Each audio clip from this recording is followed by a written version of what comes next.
സംസ്ഥാനത്ത് ശക്തമായ കാറ്റടിക്കുമെന്ന് മുന്നറിയിപ്പ്. തിരുവനന്തപുരത്ത് 59 കിലോമീറ്റർ വേഗതയിൽ കാറ്റിന് സാധ്യത. വിവരങ്ങളുമായി റോഷിപാലുണ്ട്. റോഷിപാൽ, ഇപ്പോൾ തന്നെ ഗ്രീൻഫീൽഡ് സ്റ്റേഡിയത്തിന്റെ മേൽക്കൂരയൊക്കെ പറന്നുപോയി എന്നൊരു വാർത്ത വരുന്നുണ്ട്. ശക്തമായ കാറ്റിനുള്ള സാധ്യതയാണോ കാലാവസ്ഥാ നിരീക്ഷണ കേന്ദ്രം പ്രവചിക്കുന്നത്? റോഷി, അരുൺകുമാർ, സംസ്ഥാനത്ത് ശക്തമായ കാറ്റടിക്കുമെന്നാണ് കേന്ദ്ര കാലാവസ്ഥാ നിരീക്ഷണ കേന്ദ്രത്തിന്റെ മുന്നറിയിപ്പ്.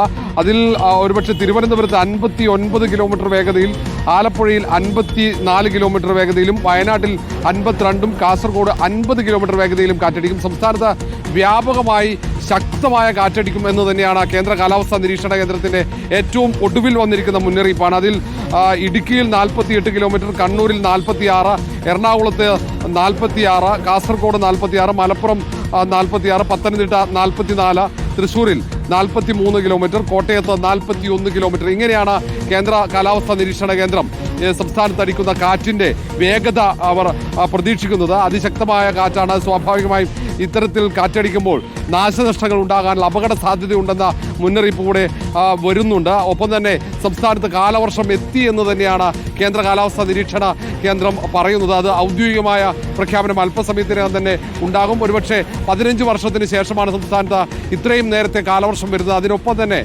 അടുത്ത 5 ദിവസം അതിശക്തമായ മഴ തന്നെ സംസ്ഥാനത്ത് ഉണ്ടാകും എന്ന മുന്നറിയിപ്പ് കൂടി വരുന്നുണ്ട്. ഏതായാലും ഏറ്റവും ഒടുവിലുള്ള അറിയിപ്പുകൾ ഏതാണ്ട് 1 മണിയോടെ വരും. പുതിയ അലർട്ടുകൾ 1 മണിയോടെ വരും. അതിനു മുമ്പാണ് ഈ കാറ്റ് സംസ്ഥാനത്ത് വലിയ രീതിയിൽ ഉണ്ടാകുമെന്ന മുന്നറിയിപ്പ് ഇപ്പോൾ കേന്ദ്ര കാലാവസ്ഥാ നിരീക്ഷണ കേന്ദ്രം നൽകുന്നത്. ഓക്കെ, റോഷിപാലാണ് വിവരങ്ങൾ നൽകിയത്. തിരുവനന്തപുരത്തും ആലപ്പുഴയിലും ഒക്കെ ശക്തമായ കാറ്റിനുള്ള സാധ്യതയുണ്ട്. 59 കിലോമീറ്റർ വരെ വേഗതയിൽ കാറ്റടിക്കാൻ സാധ്യതയുണ്ട് എന്ന് പറയുന്നു. ഗ്രീൻഫീൽഡ് സ്റ്റേഡിയത്തിന്റെ മുകൾ ഭാഗത്തുണ്ടായിരുന്ന ആ മേൽക്കൂരയുടെ ചില ഭാഗങ്ങൾ അടർന്നു വീണു എന്നുള്ള വിവരവും കൂടി വരുന്നുണ്ട്.